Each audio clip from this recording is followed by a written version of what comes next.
Bonjour à toutes et à tous et bienvenue dans notre short podcast consacré à l'intelligence artificielle et son impact sur le business en 2026.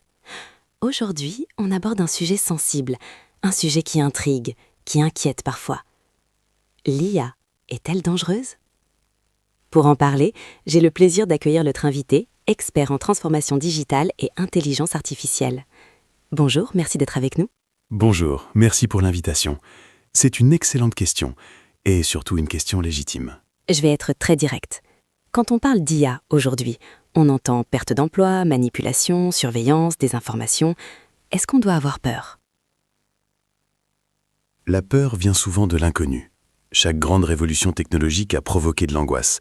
Quand Internet est arrivé, on disait que ça allait détruire le commerce traditionnel. Quand les robots industriels sont apparus, on parlait de fin du travail humain. L'IA, c'est pareil, mais en plus rapide. Est-elle dangereuse ? Oui, si elle est mal utilisée. Non, si elle est bien encadrée. Donc le danger ne vient pas de la machine, mais de l'humain. Exactement. L'IA ne décide pas d'être malveillante, elle exécute ce qu'on lui demande. Le vrai risque, c'est l'usage. Parlons franchement. Des milliers de personnes ont peur pour leur emploi. Est-ce que l'IA va remplacer massivement les travailleurs ? Elle va transformer les emplois, oui. Les remplacer totalement ? Rarement. Prenons un exemple concret. Une entreprise qui utilisait 10 personnes pour traiter des emails clients. Avec l'IA, 70% des demandes sont automatisées. Résultat, moins de tâches répétitives, plus de temps pour les cas complexes, création d'un nouveau poste, superviseur IA. Le problème, ce n'est pas la disparition, c'est la transition.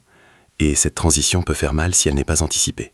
Donc le vrai danger, c'est l'absence d'adaptation. Exactement. Les entreprises qui forment leurs équipes s'en sortent, celles qui ignorent le changement prennent un risque. Autre inquiétude, les fake news, les deepfakes, les contenus manipulés. Est-ce que l'IA peut devenir une arme ? Oui, clairement. Aujourd'hui, on peut générer une vidéo très réaliste d'un dirigeant disant quelque chose qu'il n'a jamais dit. Imaginez l'impact sur les marchés financiers. Mais là encore, la technologie n'est pas le problème. C'est l'absence de régulation et d'éducation. On doit apprendre à vérifier, à croiser les sources, à développer l'esprit critique. Certains parlent d'un monde où tout est surveillé. Analyse des comportements, scoring automatique, décision algorithmique. Est-ce qu'une dérive possible ? C'est déjà une réalité dans certains contextes. Mais il y a des cadres légaux. En Europe, par exemple, le RGPD protège les données personnelles. Le vrai enjeu, c'est la transparence. Une entreprise qui utilise l'IA doit expliquer pourquoi, comment, avec quelles données. Sinon, elle perd la confiance. Et sans confiance, il n'y a plus de business. Question plus émotionnelle.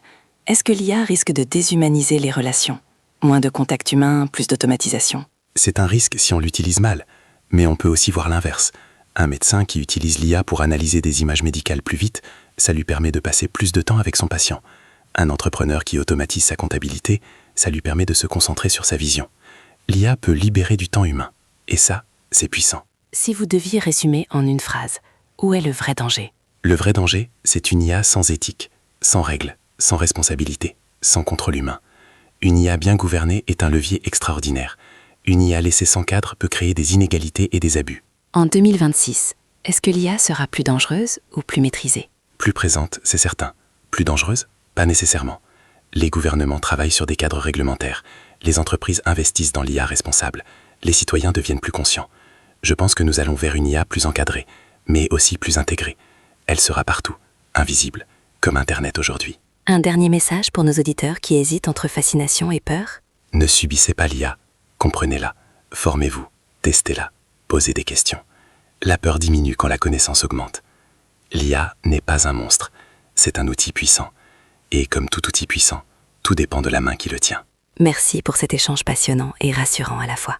L'IA n'est pas une menace en soi, mais elle exige vigilance, éthique et responsabilité. Merci à vous de nous avoir écoutés. Rendez-vous dans notre prochain épisode pour explorer comment l'IA va transformer le business en 2026. À très bientôt.